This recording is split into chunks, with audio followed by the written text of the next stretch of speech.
Hello students, आज हम सीखेंगे how to find angle bisector of two vectors.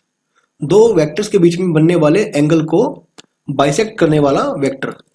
तो आप लिखिए let A vector and B vector be any two vectors and theta be the angle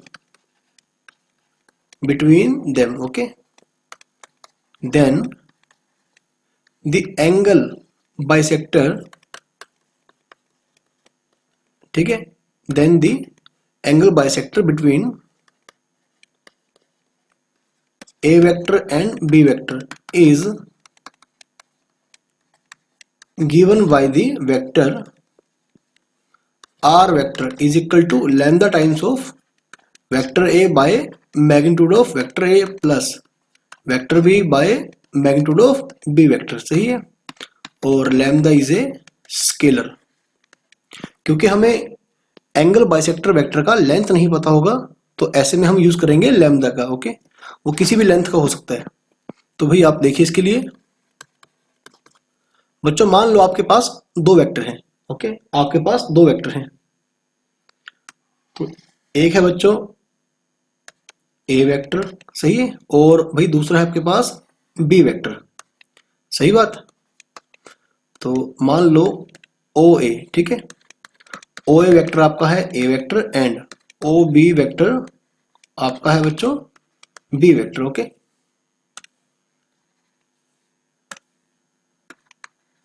भाई ये topic आपका सीबीएसई के लिए नहीं है, इसे आप आईआईटी जेईई के लिए प्रिपेयर कर सकते हैं। ओके, ये सीबीएसई का हिस्सा नहीं है।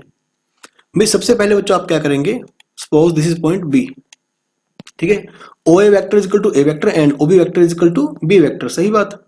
आप एक काम करें, आप ए वेक्टर के डायरेक्शन में, सही है, आप ए वेक्टर के डायरेक्शन में एक वेक्टर निकाल लें जो कैसा होगा, यूनिट वेक्टर।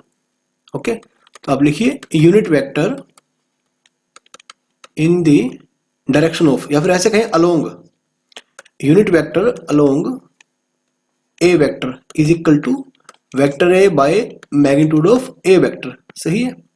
और मान लो भाई ये वेक्टर मेरा सपोज यहां तक आ रहा है। सही है, मान लो ये यहां तक आ रहा है, तो जो ओ एम वेक्टर है, सही है, मान लो भाई इसका लेंथ कितना है 1, और ये ए के अलोंग है, ठीक है, ए वेक्टर के अलोंग है, इसका लेंथ कितना है 1 यूनिट। सही है। चलिए, unit vector along B vector, आपने बी वेक्टर के अलोंग एक यूनिट वेक्टर निकाला, और कैसे मिलेगा भाई, vector A by vector B का मैग्नीट्यूड। और मान लो बच्चों ये यहां तक बन रहा है, यहां तक, इस पॉइंट का आप बोले एन। सही है, तो ये बनेगा मेरा ओ एन वेक्टर। ओके, तो भाई इसका जो लेंथ था बच्चों, ये भी कितना बन गया 1 यूनिट। सही है। तो अब आपने क्या करा, आपने एक रोम्बस ड्रॉ करा, ठीक है, क्योंकि ओ एम का लेंथ कितना है 1, ओ एन का लेंथ कितना है 1। सही है। तो ये वेक्टर मेरा कौन सा है, vector A by vector A का मैग्नीट्यूड, और ये वेक्टर कौन सा है बच्चों, vector B by vector B का मैग्नीट्यूड। सही है। तो ये वेक्टर भी कौन सा होगा भाई, vector B by vector B का मैग्नीट्यूड। तो भाई आपको, ठीक है, आप इसे पी कह दें, आपको ओ एम पी एन एक रोम्बस दिखाई देगा। Okay, now O M P N is a rhombus, is a rhombus.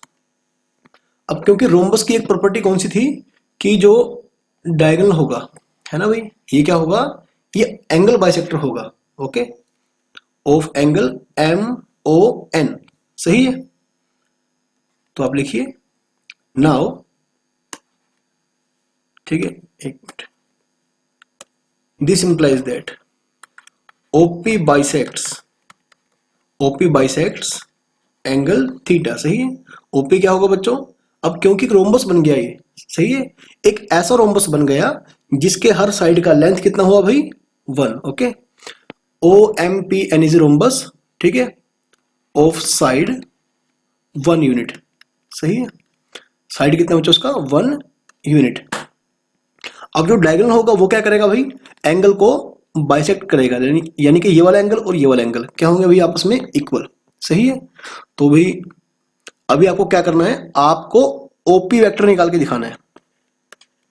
OP vector क्या होगा बच्चों, using triangle law of addition. सही है, using triangle law of addition क्या बन जाएगा भाई, vector A by A vector का मैग्नीट्यूड, वेक्टर बी बाय में बी वेक्टर का मैग्नीट्यूड। क्योंकि भाई आप ये देखिए कि यदि ये है ए वेक्टर और ये है बी वेक्टर, तो ये इसका डायगोनल क्या आएगा बच्चों, ए वेक्टर प्लस बी वेक्टर। सही है। तो इस रिजल्ट का हमने यूज करा। अब क्योंकि हमें इसका लेंथ नहीं पता, क्योंकि ये तो है ओपी वेक्टर है ना, लेकिन एंगल बाइसेक्टर वेक्टर तो किसी भी लेंथ तक का हो सकता है ऐसे। सही है। तो हमने क्या करा बच्चों, इसे लैम्डा से मल्टीप्लाई कर दिया। ओके, क्योंकि हमें यहां पर इसके लेंथ का जो है बिल्कुल सही, ठीक है, नहीं पता कि इसकी लेंथ कितनी होगी इसकी। ओके, तो therefore the angle bisector between a vector and b vector is given by lambda times of this vector। ठीक है, यानी कि ओपी वेक्टर का लैम्डा टाइम्स। सही है। तो भी आप इसे याद कर लेंगे। ठीक है, आपने प्रूफ तो कर लिया, लेकिन आज के बाद आप इसे याद कर लेंगे। ठीक है बच्चों, इसके ऊपर हम एक क्वेश्चन ट्राई करते हैं। आप लिखिए, the vector C vector directed along the bisector of the angle between the vectors। Vector कौन से हैं भाई, आप लिखिए। एक तो है A vector 7i cap minus 4j cap minus 4k cap. सही है। And B vector -2i cap minus j cap plus 2k cap. And vector C का जो मैग्नीट्यूड है भाई, इसकी जो लेंथ है वो है 5 इंटू रूट 6 यूनिट्स। ओके, तो find the value of lambda. ठीक है, नहीं लैम्डा तो नहीं, सॉरी, यहां पर हमें पूरा सी वेक्टर निकाल के दिखाना है। ओके, फाइंड सी वेक्टर, हमें सी वेक्टर निकाल के दिखाना है। तो चलिए ठीक है बच्चों, अभी आपको पता होगा ना कि जो एंगल बाइसेक्टर वेक्टर है वो कैसे मिलेगा भाई आपको, lambda times of this vector. सही हुआ। अब ए वेक्टर बाय इसका मैग्नीट्यूड, यानी कि 7i cap minus 4j cap plus minus 4k cap, minus 4k cap by में इसका मैग्नीट्यूड क्या होगा बच्चों, 49 plus 16 plus 16 plus B vector -2i cap minus j cap plus 2k cap by में इसी का मैग्नीट्यूड 4 प्लस 1 प्लस 4। तो बच्चों हमारे पास सी वेक्टर आ जाएगा ना, एंगल बाइसेक्टर वेक्टर आ जाएगा। तो 16 और 16 32 बन गया, 49 और 32 कितना बन गया भाई 81। अच्छा, यानी कि 9 आ जाएगा। 7i cap minus 4j cap minus 4k cap divided by 9 -2i cap minus j cap plus 2k cap by में कितना बन गया अभी 3। आप इनका एलसीएम कर लें तो क्या बन जाएगा अभी, लैम्डा बाय 9 बाहर आ जाएगा। तो 7i cap minus 4j cap minus 4k cap, ठीक है, ये 3 पर जाएगा, माइनस 3 दूनी 6i cap minus 3j cap plus 6k cap. तो भाई ये आपको सी वेक्टर का पता चल गया आपको। तो ये बन गया i cap minus 7j cap और प्लस का 2k कैप, है ना। लेकिन अब आप दोबारा क्वेश्चन पढ़े भाई, जो वेक्टर सी का मैग्नीट्यूड है ये है 5√6। नाउ सी वेक्टर का मैग्नीट्यूड इज इक्वल टू 5√6। सही है। तो आप मैग्नीट्यूड निकालिए इसका, लैम्डा बाय 9। ओके, तो वैसे लैम्डा नहीं आएगा बच्चों, ये इसके ऊपर मॉडुलस आ जाएगा, क्योंकि ये होगा स्क्वायर रूट के अंदर लैम्डा स्क्वायर बाय 9 का स्क्वायर। सही है, ये बन गया 1 + 49 + 4 = 5√6। नाउ आप स्क्वायरिंग करिए भाई बोथ साइड, तो क्या मिलेगा आपको, λ² बाय में 81 और ये बन जाएगा भाई 54 और ये बन जाएगा 150। तो λ² क्या मिल गया भाई 150 गुणा, ठीक है, मल्टीप्लाई में 81 डिवाइडेड बाय 54। तो भाई अब आप इसे कैलकुलेट कर लें, तो ये जाएगा 9 × 54 और 9 पर, ठीक है, और ये 25 पर जाएगा भाई, ये बन जाएगा 225। तो लैम्डा कितना आएगा बच्चों, ±15, सही है। तो यानी कि अब आपको एंगल बाइसेक्टर, ठीक है, एंगल बाइसेक्टर वेक्टर का आपको सही पता लग जाएगा।